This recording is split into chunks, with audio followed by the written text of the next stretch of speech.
తాకట్లో ఉన్న మీ బంగారాన్ని విడిపించి ఆ రోజు ఆన్లైన్ రేటుకి కొంటాం. Sharma gold company. నమస్తే, వెల్కమ్ టు సుమన్ టీవీ. ప్రస్తుతం స్టూడియోలో ఉన్నారు clinical psychologist doctor Sripuja Siddhamsetti గారు. మేడంతో మాట్లాడదాం. శ్రీపూజ గారు నమస్తే. శ్రీపూజ గారు, 2-3 రోజులుగా 2 తెలుగు రాష్ట్రాల్లో సంచలనం రేపినటువంటి ఘటన. ఒక తల్లి తన 2 పిల్లలతో కలిసి రైల్వే ట్రాక్ మీదకి వెళ్ళింది. గూడ్స్ రైలు కింద పడి ఆత్మహత్య చేసుకున్నటువంటి పరిస్థితి. ఇదే వార్త ఎక్కడ చూసినా. అంటే తల్లి పిల్లలతో పాటుగా పిల్లలను కూడా చంపాలని చెప్పి నిర్ణయం తీసుకోవటం, ఇక నాకు లైఫ్ లేదు, పూర్తిగా శూన్యం అయిపోయింది, భర్త దుబాయ్లో ఉన్నాడు. అంటే ఈ కేసు అసలు ఏంటో కూడా అర్థం కావట్లా. దుబాయ్ నుంచి వచ్చిన భర్త కూడా నాకేం తెలియదు, అసలు ఎందుకు ఇట్లా చేసిందో ఎంతవరకు మాకు అర్థం కావట్లేదు, అసలు ఏం ప్రాబ్లమ్స్ లేవని చెప్తున్నారు. తల్లి, బ్రదరు, హస్బెండ్ అందరూ ఇదే చెప్తా ఉన్నారు. కానీ ఏదో ఒకటి ఉంటుంది, ఏమీ లేకపోతే ఇది జరగదు కదా. సో ఆత్మహత్య చేసుకున్న పరిస్థితి వచ్చిందంటే ఎట్లా చూస్తారు? ఒక సైకాలజిస్ట్గా ఏం జరుగుంటుంది, ఈ కేసుని ఎట్లా చూస్తారు? ఫస్ట్ ఆఫ్ ఆల్, ఒక లైఫ్ తీసుకోవడానికి ఎవరికి అర్హత లేదండి, ఎవరికి రైట్ లేదు.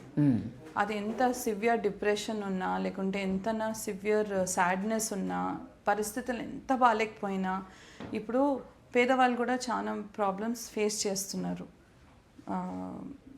రిచ్ ఉన్న వాళ్ళు కూడా ఫేస్ చేస్తున్నారు. అంటే ఒక ప్రాబ్లము ఒక్కరికి ఉన్నట్టు కాదు, చాలా మందికి ఉంటాయి ప్రాబ్లమ్స్. ఆ టైంలో సైకాలజిస్ట్ ఉన్నారు, పోలీస్ ఉంది, లాయర్స్ ఉన్నారు, డాక్టర్స్ ఉన్నారు.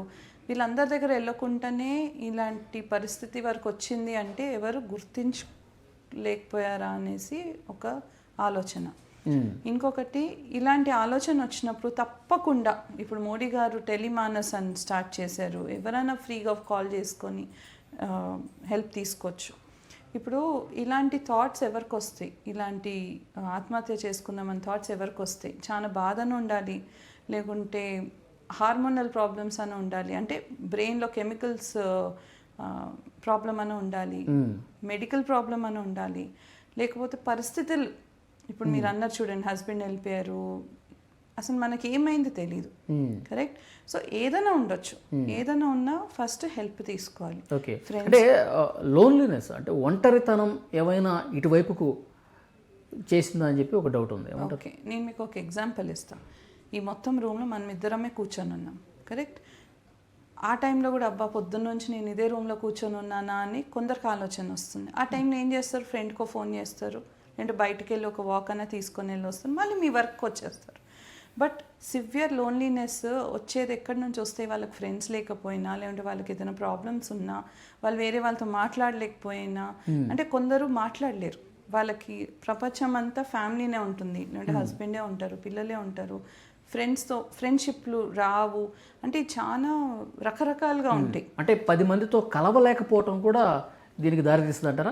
అవును. కొందరు ఏంటంటే వాళ్ళకి వాళ్ళతోనే కలవాలి, వాళ్ళ రిలేషన్స్తోనే ఫ్రెండ్షిప్ పెట్టుకోవాలి, కొత్త వాళ్ళతో కలవడంలో ప్రాబ్లం ఉండొచ్చు, లేదా కొత్త వాళ్ళతో కలిసినప్పుడు వాళ్ళతో కావాల్సినట్టు ఫ్రెండ్షిప్ చేసుకోలేకపోవడం, అంటే ఇవన్నీ కొన్నిసార్లు చిన్నప్పటి నుంచి ఉన్న ప్రాబ్లమ్స్ ఉంటాయి.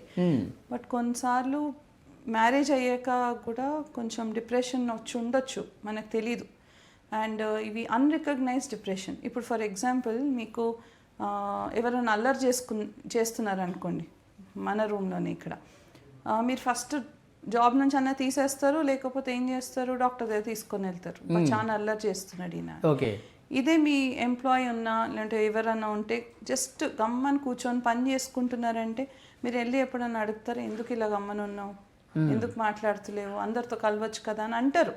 బట్ అదొక ప్రాబ్లం అని అనుకోరు. సో లోన్లీనెస్ 2 టైప్స్ ఉంటాయి. ఒకటి, మనుషులతో కలవలేకపోయినా లోన్లీ అవ్వచ్చు.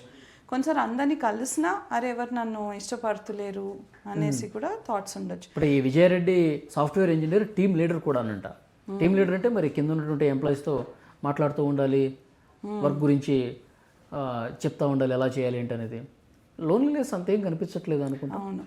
సో నేను మీకు అన్నట్టు లోన్లీనెస్ మీకు కనపడేటట్టే ఉండదు. ఇప్పుడు మైండ్లో డిప్రెషన్ ఉందనుకోండి, డిప్రెషన్ ఉన్నప్పుడు అందరితో కలిసినా లోన్లీ ఫీల్ అవ్వచ్చు, ఎవరితో కలవకపోయినా లోన్లీ ఫీల్ అవ్వచ్చు. ఓకే, అంటే ఇప్పుడు ఒక ఏలియన్ వచ్చి ఈ భూమిపైన ఎలా కొత్తగా ఫీల్ అవుతాడో అలాంటి ఫీలింగ్ కూడా ఉండొచ్చు. నేను అందుకే అందరికి ఒక మాట, చాలా చిన్నప్పటి నుంచి ఇది ఒకటి నేను గమనించిన మాట, ఇది సర్వీస్లో ఉండాలి. మనం ఎప్పుడు సర్వీస్ యాక్టివిటీస్ చేస్తూ ఉంటే మనము గ్రేట్ అనుకునే కన్నా పక్కన వాళ్ళు కూడా గ్రేట్, వాళ్ళకు కూడా ఒక సర్వీస్ చేస్తే మనలో ఉన్న హ్యూమానిటీ బయటకు వస్తుంది. సో మనం వేరే వాళ్ళకి హ్యూమానిటీగా మనం పనిచేస్తున్నప్పుడు మనం కూడా అంటే మన సెల్ఫ్ లవ్ అంటాం చూడండి, అందరినీ ప్రేమించేది కాదు, మీరు కూడా మిమ్మల్ని ప్రేమించుకోవాలి, అప్పుడే మీరు అందరినీ ప్రేమించగలుగుతారు అంటారు. ఓకే. ఇప్పుడు హస్బెండ్ ఎందుకు దుబాయ్ వెళ్ళారు, ఏమైంది ఆ పరిస్థితులు మనకు తెలియదు, ఈ టీమ్ లీడర్కి ఏమైంది తెలియదు. కొన్నిసార్లు చాలా బ్యాడ్గా హర్ట్ అయినా లేకపోతే కొన్ని పరిస్థితులు అలా ఉన్నా, అంటే తను హర్ట్ అయినా లేకపోతే తను ఒంటరితనం చూస్తున్నా సరే తన వరకు ఉండొచ్చేమో, కానీ అక్కడ హాస్టల్కి వెళ్ళి పిల్లలు ఉంటున్న హాస్టల్కి వెళ్ళి ఇది పని ఉంది, అర్జెంట్ పని ఉంది అని చెప్పి పిలవటం, మన బంధువుల్లోనే ఎవరో చనిపోయారు రండి చూడటానికి వెళ్ళాలని చెప్పి రైల్వే స్టేషన్కి తీసుకురావటం, అంటే కేవలం ఒక ప్రీ ప్లాన్డ్గా పిల్లల్ని కూడా తీసుకొచ్చారు. కానీ చాలా వరకు పిల్లలు కూడా ఏం జరుగుతుందో తెలియట్లా. అంటే మనకు తెలియదండి అక్కడ ఏమైంది మనకు తెలియదు. ఫ్యామిలీతో రివెంజ్ ఉండొచ్చు, హస్బెండ్తో రివెంజ్ ఉండొచ్చు, లేకుంటే అంటే తన వరకు మాత్రమే పరిమితం చేయకుండా పిల్లల్ని కూడా ఇన్వాల్వ్ చేయటం అనేది ఎట్లా అంటారు, అది సైకలాజికల్గా ఎట్లా చెప్తారు దాన్ని? అంటే ఇప్పుడు డిప్రెషన్, సివియర్ డిప్రెషన్ ఉన్నప్పుడు దాంట్లో లాజిక్ ఉండదు. ఇలా ఎందుకు చేసింది, అరే నా పిల్లల్ని వదిలేస్తానులే నేనే చేసుకుంటా అంటే ఆమె ఏమైనా అనుకొని ఉండొచ్చు, నేను లేకుంటే మా పిల్లలు ఏమవుతారు. కొన్నిసార్లు అతి ప్రేమతో కూడా ఇలాంటివి జరుగుతాయి. అంటే డిప్రెషన్లో ఉన్నప్పుడు ఇలాగే చేస్తారు అనేసి మనకు లేదు. అందుకే అర్లీగా డిటెక్ట్ చేయాలి మనం. అందుకే ఈ మెట్రో స్టేషన్స్ ఉన్న, రైల్వే స్టేషన్స్ ఉన్న అన్నిటి దగ్గర మనం సెక్యూరిటీ పెడతాం, ఇలాంటివి జరగకూడదు అనేసి. ఓకే. ఇప్పుడు సరే మనం చనిపోదాము అని పిల్లలతో కూడా చెప్పినప్పుడు పిల్లలు కూడా ఇంటర్మీడియట్ చదువుతున్నారు, పెద్ద పిల్లలే, ఆలోచన చేసే శక్తి ఉంది, ఏది కరెక్టు ఏది రాంగు చెప్పే శక్తి వాళ్ళకుంది పిల్లలకు కూడా. కానీ వాళ్ళు కూడా దీన్ని ఎందుకు అవాయిడ్ చేయలేకపోయారు, ఎందుకు ఇది కరెక్ట్ కాదమ్మా అని చెప్పి చెప్పలేకపోయారు, తల్లితో పాటే అలా పట్టాల మీద పడుకోవాల్సిన పరిస్థితి ఎందుకు వచ్చింది? కొన్నిసార్లు డిప్రెషన్లో ఫ్యామిలీకి కూడా డిప్రెషన్ ఉంటుంది. ఇప్పుడు ఎలా థైరాయిడ్, షుగర్, బీపీలు వస్తాయి, అలా కొన్నిసార్లు ఫ్యామిలీలో కూడా డిప్రెషన్ పాస్ అవుతుంది. కాబట్టి మనకు అక్కడ ఏమైంది మనకు ఐడియా లేదు. బట్ ఆవిడ చేసిన తప్పే. పిల్లలు అంటే ఇప్పుడు అమ్మ నాన్న ఏమంటే పిల్లలు కరెక్ట్ అనుకుంటారు. సో అక్కడ ఏం జరిగింది మనకు అసలు ఐడియా లేదు. బట్ జస్ట్ ఇన్ కేస్ ఏదైనా జరిగినా వాళ్ళు ముందే ప్లాన్ చేసుకున్నారా, లేకపోతే కొన్నిసార్లు ఇప్పుడు మనము మన వీడియో విలేజెస్లో కూడా చూస్తారు కాబట్టి అది కూడా చెప్తున్నా. కొన్నిసార్లు ఇలాంటి టైంలో ఇలా జరిగితే మనకు మంచిది, మన ఫ్యామిలీకి మంచిది, మన వల్ల ఇవన్నీ చెడులు జరుగుతున్నాయి ఏదో ఉంటాయి. ఇప్పుడు సూపర్ స్టిషన్, మూఢనమ్మకాలతో ఉంటారంటారా? సో మనకు తెలియదు అక్కడ ఏమైంది. ఎందుకంటే వీళ్ళిద్దరు సాఫ్ట్వేర్ ఎంప్లాయీస్, వీళ్ళిద్దరు ఎక్కడి నుంచో వచ్చి చేసిన వాళ్ళు కూడా కాదు. ఓకే. అంటే ఆత్మహత్య చేసుకోవాలి అని అనిపించినప్పుడు సో అంటే వాళ్ళ లక్షణాలు ఎలా ఉంటాయండి, ఎట్లా ఫ్యామిలీ మెంబర్స్ కనిపెట్టాలి? సో ఒకటి ఏంటంటే ప్రొలాంగ్డ్ సాడ్నెస్ అంటాం. అంటే చాలా రోజులు సాడ్ ఉంటారు. ఇప్పుడు మీకు ఏదైనా అయింది, మీరు సాడ్ ఉంటారు, మళ్ళీ మామూలు అయిపోతారు, ఒక టైం పీరియడ్ ఉంటుంది. అలా ఒక 1 వీక్ 2 వీక్స్ అలా ప్రొలాంగ్ అవుతూ ఉంటుంది. అండ్ అది గుర్తించరు, అది బ్రెయిన్కి బాడీకి కూడా అది ఒక కైండ్ ఆఫ్ స్ట్రెస్ అయిపోతూ ఉంటుంది. ఇప్పుడు మీరు వచ్చి హ్యాపీ బర్త్డే అన్నా కూడా కొన్నిసారి వాళ్ళు స్మైలింగ్ డిప్రెషన్ అంటారు, మామూలుగానే ఉంటారు బట్ లోపల చాలా డిప్రెషన్లో ఉంటారు. నెక్స్ట్ ఫుడ్ ఎక్కువ తినరు, చూస్తేనే ఏంటి డిప్రెషన్లో ఉన్నట్టున్నావు అంటారు, రాత్రి నిద్ర పట్టరు. ఒక్కొక్కరికి డిఫరెంట్ ఉంటుంది. బట్ మామూలుగా ఎవరైనా ఎలా ఉంటారంటే వాళ్ళే లోపలికి ఉండిపోయినట్టు. సో అలాంటి వాళ్ళని చూసిన తర్వాత ఫ్యామిలీ మెంబర్స్ కావచ్చు, ఫ్రెండ్స్ కావచ్చు, వాళ్ళు ఆ ఆత్మహత్య చేసుకోవాలన్న నిర్ణయం నుంచి బయటకు రావడానికి చుట్టూ ఉన్న వాళ్ళు ఏం చేయాల్సిన అవసరం ఉంది? ఫస్ట్ థింగ్ ఏంటంటే అండి, అందరూ హెల్ప్ఫుల్గా ఉండాలి, ప్రతి మనిషితో హెల్ప్ఫుల్గా ఉండాలి. హెల్ప్ఫుల్ బిహేవియర్ అంటే అలవాట్లు, హెల్ప్ఫుల్ అలవాట్లు పెంచుకోవాలి. అందరితో కలిసిమెలిసి ఉండాలి. మనకన్నా ఇంపార్టెన్స్ వేరే వాళ్ళకి కూడా ఇంపార్టెన్స్ ఇస్తూ మనకు కూడా ఇంపార్టెన్స్ ఇవ్వాలి. ఇప్పుడు ఎవరితోనన్నా బిహేవియర్ బ్యాడ్ ఉందనుకోండి, ఇష్టం కాలేదనుకోండి, నీ బిహేవియర్ నాకు ఇష్టం కాలేదన్నా అలా చెప్పగలాలి. లేకపోతే ఫర్గివ్ చేయగలాలి, పోనీలే వాళ్ళు ఏ బాధలో నన్ను హర్ట్ చేసి ఉంటారు అనేసి కొంచెం అలా. తర్వాత food habits, healthy food habits అంటే eating fresh vegetables, fresh fruits, timely foods you know అది. తర్వాత ఎక్సర్సైజ్ చాలా ఇంపార్టెంట్, ఎందుకంటే ఎక్సర్సైజ్ మన బాడీలో హ్యాపీ హార్మోన్స్ క్రియేట్ చేస్తాయి, అంటే ఏదైనా ఫైట్ చేయగలుగుతాము అనేసి. ఇప్పుడు నేను కూడా చాలా మంది డిప్రెషన్ పేషెంట్స్ని చూస్తుంటా, నేను ఎందుకు డిప్రెస్ అవ్వను. ఇప్పుడు చాలా మంది అంటారు కదా మంచి ఫ్రెండ్సే పెట్టుకోవాలి, బ్యాడ్ ఫ్రెండ్స్ పెట్టుకోకూడదు అనేసి. అది కరెక్టే, బట్ కొన్నిసార్లు మేము సైకాలజిస్ట్, డాక్టర్స్, లాయర్స్ అంతా సాడ్ సిచ్యువేషన్స్లో ఉంటాం. కాబట్టి మేము కూడా యోగా, మెడిటేషన్, వాకింగ్, ఫ్రెండ్స్తో మాట్లాడడం, సర్వీస్ చేయడం, మూవీస్ చూడడం, మన ఓన్ క్రియేటెడ్ హ్యాపీనెస్. తర్వాత మేము ఎందుకు సాడ్ డిప్రెస్ అవ్వమంటే, ఎందుకంటే మా దగ్గర ఒక పేషెంట్ వచ్చినప్పుడు మంచిగా వెళ్తాడని మేము అనుకుంటాం కాబట్టి, మంచిగా అవ్వాలి అని అనుకుంటాం కాబట్టి మేము సాడ్ డిప్రెస్, నేను అతన్ని మంచిగా తయారు చేస్తానని చెప్పి మీరు నమ్ముతారు కాబట్టి కరెక్ట్, ఓకే, హ్యాపీ అనేది ఉంటుంది. మీ దగ్గర వచ్చినటువంటి కేసెస్, మీరు లైసెన్స్డ్ క్లినికల్ సైకాలజిస్ట్ కాబట్టి మీరు చూసినటువంటి కేసులు ఎట్లా ఉంటాయి, ఒకటి ఏదైనా ఎగ్జాంపుల్ కోసం. ఇప్పుడు కేసెస్ ఎలా ఉంటాయి అనే కన్నా మనిషి దేనిపైన హర్ట్ అవుతున్నారు. అంటే మా వైఫ్ నాతో ఇలా చేసింది, నాతో ఇలా చేసింది, సరేలే అందరూ అలాగే చేస్తారేమో అంటే ప్రతి ఆలోచన. ఇవన్నీ ఎక్కడి నుంచి వస్తాయి అంటే ఎన్వైరన్మెంటల్, అంటే ఫ్యామిలీలో మర్యాదగా మాట్లాడే హస్బెండ్ని చూసి, తర్వాత పెళ్ళైనాక వాళ్ళ హస్బెండ్ మంచిగా మాట్లాడకుంటే షాక్ అవుతారు. సరే ప్రతి హస్బెండ్ ఇలాగే ఉంటాడు అంటే అది కూడా ఒక కైండ్ ఆఫ్ డిప్రెషన్, అంటే నా లైఫ్ బాగుంటుంది అనుకొని ఉంటారు కదా, అది కూడా ఒక కైండ్. కొందరు ఏమనుకుంటారు, మా అత్తమ్మ మదర్ లాగా ఉంటే బాగుంటుంది అనుకుంటారు, ఎందుకంటే వాళ్ళు అక్కడ వాళ్ళ మదర్ సఫర్ అయ్యేది చూసుంటారు. సో కొన్ని ఎలా ఉంటాయి అంటే అన్నీ బాగున్నా ఒక సడన్ షాక్ వాళ్ళకి పెళ్ళైనాకనో, అంటే ఇప్పుడు ఆ లేడీ గురించి మాట్లాడుతున్నాం కాబట్టి, సో పెళ్ళైనాక కొన్ని ఏం షాక్ అయి ఉంటుంది ఆమెకి, అండ్ తర్వాత కొన్నిసార్లు పిల్లలు పుట్టాక ఒక్క రోజులో వచ్చినటువంటి చేంజ్ కాదు, సో కొన్ని ఇయర్స్గా డెవలప్ అవుతుందంటారా ఈ సాడ్నెస్ అనేది. అవును, అండ్ కొన్నిసార్లు ఏమవుతాయి వాళ్ళకి, ఆమెకి ఏదైనా షాకింగ్ న్యూస్ తెలిసి ఉండొచ్చేమో. ఇప్పుడు మనం ఇవన్నీ ఏం తెలియదు కాబట్టి ఏం చెప్పలేము, బట్ కొన్నిసారి షాకింగ్ న్యూస్ వల్లే కూడా వాళ్ళు ఇలాంటి, బట్ ఇవన్నీ చేయడం రాంగ్ అండి. అంటే ఇప్పుడు ఎందుకు చేసింది పోనీలే పాపం అని కాకుండా, ఇప్పుడు ఈ న్యూస్ చూసాక చాలా మంది ఎంతో మంది డిస్టర్బ్ అయి ఉంటారు, అసలు ఎందుకు చేసింది అని ఆలోచిస్తూ వాళ్ళకు కూడా చేయాలని అనిపించుకోవచ్చు. ఎందుకంటే కొందరైతే పబ్లిసిటీ కోసం చేస్తారు, కొందరు కావాలని బాధ అంతుంది చేస్తారు, అండ్ ఏదైనా కొన్నిసారి ఫ్యామిలీలో ఇలా డిజీజ్ ఉన్న లోన్లీనెస్ మనం మాట్లాడాము, కొన్నిసారి హర్ట్ అయినా చేస్తారు. అంటే ఎందుకు చేస్తారు అని దానికి రీజన్ లేదు, బట్ చేయడం అయితే తప్పు. ఇలాంటి ఆలోచన ఎవరికి వచ్చినా మనం స్క్రోలింగ్ కూడా పెడుతున్నాము.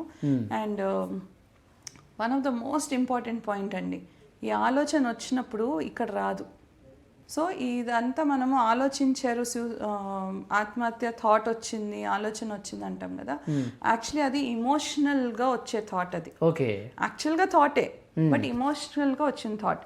అందుకే మేము ఏమంటామంటే అలాంటి ఆలోచన వచ్చిందంటే ఇమ్మీడియట్గా ఎవరితోనో మాట్లాడండి, అలోన్గా ఉండదు, ఒకటే ఉండదు. మీ దగ్గర ఏమైనా నైఫ్ ఇవన్నీ ఉంటే అసలు అన్నీ దూరం పెట్టేసుకొని ఫస్ట్ ఎవరన్నా ఇంటికి వెళ్ళిపోవాలి, అంటే వాళ్ళని ఇంటికన్నా పిలిచేసేయాలి. ఇవన్నీ హార్మ్ఫుల్ ఆబ్జెక్ట్స్ దూరం ఉండాలి.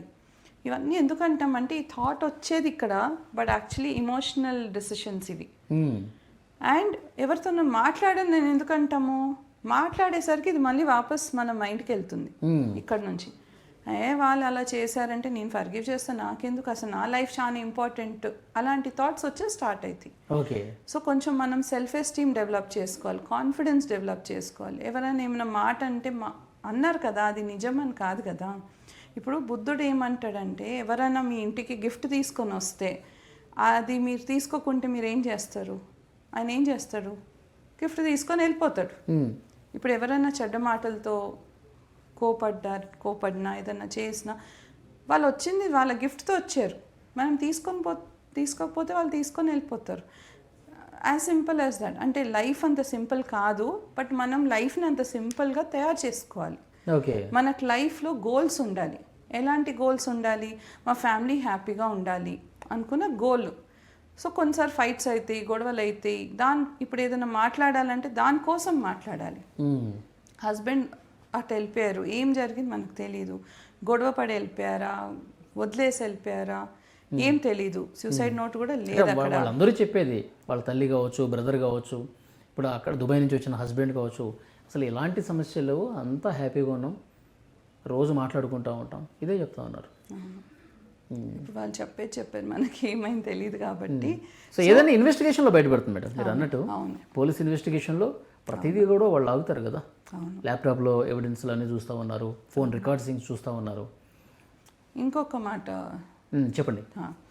సో ఇప్పుడు ఏమైపోతున్నాయంటే ఫిజికల్ అబ్యూస్ అంటే డొమెస్టిక్ వైలెన్స్, హస్బెండ్ వైఫ్ కొట్టుకోవడము, అవన్నీ కాకుండా సైకలాజికల్ కూడా చాలామంది స్పౌసెస్ని టార్చర్ చేస్తూ, వాళ్ళకి ఆఫీస్లో ఉన్న కష్టాల్ని ఇంటికి వచ్చి చూపిస్తూ, వాళ్ళు దాన్ని ఎలా డీల్ చేయాలో తెలియక ఈ ఇష్యూస్ కూడా చాలా క్రియేట్ అవుతున్నాయి.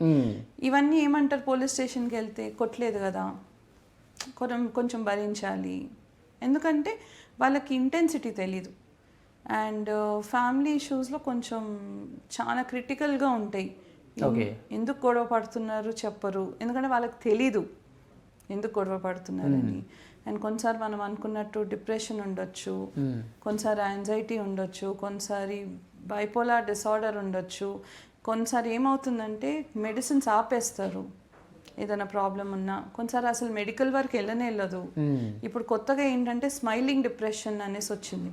అన్నీ బాగానే ఉంటారు, నవ్వుతుంటారు, మీరు అన్నారు కదా ఎలా గమనించాలి అని, నవ్వుతూ ఉంటారు, బట్ ఏదో ఒక మాట అంటారు, చాలు ఇంకా చూశానులే జీవితం అవసరం లేదు ఇంకా. అండ్ పక్కన ఎవరన్నా వచ్చి ఏమనంటే ఏంటి అలా మాట్లాడుతున్నారు అంటే లే జోక్ చేస్తున్నానులే అంటారు. సో ఇవి కూడా మనం గమనించాలి. రీసెంట్గా ఒక మూవీ కూడా వచ్చిండే, స్టేటస్ చూస్తున్నారు, అరే ఈయనేంటి సాడ్ సాంగ్ పెట్టాడు ఏమైంది, సినిమా అంతా దాని గురించే, అరే వీడేంటి ఏదో తాగుతూ స్టేటస్ పెట్టాడు ఏంటి అంటే, ఇవన్నీ తెలియకుండా వాళ్ళు ఇచ్చే హింట్స్. నాకు ఇప్పుడు మీరు నేను ఇంత మాట్లాడుకున్నాం, ఒక్కసారైనా చెప్పామా అరే నాకు ఈ లైఫ్ చాలు, చెప్పలేదు మనం. అంటే ఎక్కడో ఒక జాలు వీళ్ళు లైఫ్లో హింట్లు ఇస్తూనే ఉంటారు, ఫ్రెండ్స్ కన్నా, ఫ్యామిలీ కన్నా, పిల్లల కన్నా. అండ్ కొన్నిసార్లు మాస్ సూసైడ్స్ జరుగుతూ ఉంటాయి, మనం మూవీస్లో చూపిస్తారు చూడండి. సో అది ఎందుకు చూపిస్తారంటే మాస్ డిప్రెషన్ ఉంటుంది. ఇప్పుడు ఎలా థైరాయిడ్, షుగర్, బీపీ ఉంటుంది, అలా ఫ్యామిలీలో కూడా మెంటల్ డిసార్డర్స్ ఉంటాయి. కొన్ని పర్సంటేజెస్ తక్కువ ఉంటాయి, బట్ డిప్రెషన్లో ఛాన్స్ ఎక్కువ ఉన్నాయి. ఓకే, సో చూద్దాం మేడం, ఇన్వెస్టిగేషన్ జరుగుతుంది ప్రజెంట్, పోలీసులు అందరూ కూడా మాట్లాడుతూ ఉన్నారు, ఇంకా వాళ్ళ డేటా మొత్తం తీసుకుంటూ ఉన్నారు, బ్యాక్గ్రౌండ్ మొత్తం చెక్ చేస్తూ ఉన్నారు. సో పోలీసులు ఏం చెప్తారో చూద్దాం, ఆ తర్వాత ఇంకొక వీడియో మనం చేద్దాం. Okay, yeah, thank you.